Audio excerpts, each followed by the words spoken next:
പണ്ട് പഴയ സ്വാതന്ത്ര്യത്തിന് തൊട്ട് ശേഷമുള്ള ഒരു പ്രതിപക്ഷത്തിൻ്റെ ഒരു മുദ്രാവാക്യമുണ്ട്, അരി തരാത്ത പണി തരാത്ത തുണി തരാത്ത ഭരണമേ.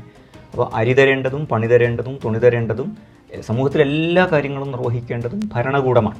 ഇനി അഥവാ ഭരണകൂടം എന്തോ കാരണത്താൽ നിർവഹിക്കുന്നില്ലെങ്കിൽ അരിയും പണിയും തുണിയുമില്ലാത്ത സമൂഹമായിട്ട് നമ്മൾ മാറുക എന്നതാണ് സംഭവിക്കുക. ഇസ്ലാമിൻ്റെ ഒരു സാമൂഹിക ഘടന തന്നെ ഇങ്ങനെയല്ല എന്നാണ് ഞാൻ മനസ്സിലാക്കുന്നത്.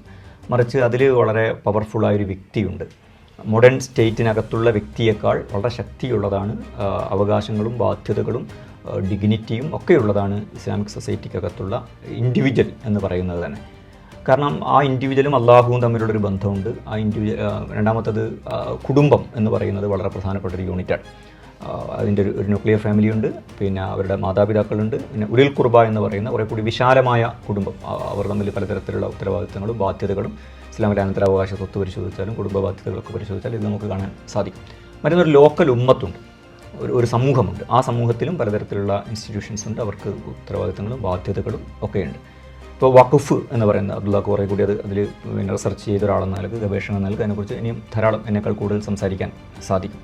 അപ്പോൾ റാഷിദ് ഖനൂഷി ഒരു സമയത്ത് പറയുന്നുണ്ട്, പലപ്പോഴും ഇസ്ലാമിക ചരിത്രത്തിൽ രാഷ്ട്രങ്ങൾ വളരെ സ്വച്ഛാധിപത്യപരമോ ജനവിരുദ്ധമോ ആയിരിക്കുമ്പോൾ പോലും ആ സൊസൈറ്റി വളരെ ഒരു വെൽഫെയർ സൊസൈറ്റി ആയിട്ട് നിലനിന്നിട്ടുണ്ട്. അതിൻ്റെ പ്രധാനപ്പെട്ട കാരണം വഖഫാണ്. കാരണം ഒരു നിശ്ചിത ആവശ്യത്തിന് വേണ്ടി വഖഫ് ചെയ്ത സംഗതി അതിനുവേണ്ടി മാത്രമേ ഉപയോഗിക്കാൻ കഴിയുള്ളൂ. പലതരത്തിലുള്ള വെൽഫെയർ സ്കീമുകൾക്ക് വേണ്ടിയുള്ള വഖഫുകളാൽ സമൃദ്ധവും സമ്പന്നവുമാണ് ഇസ്ലാമിക സമൂഹത്തിൻ്റെ ചരിത്രം എന്ന് പറയുന്നത്.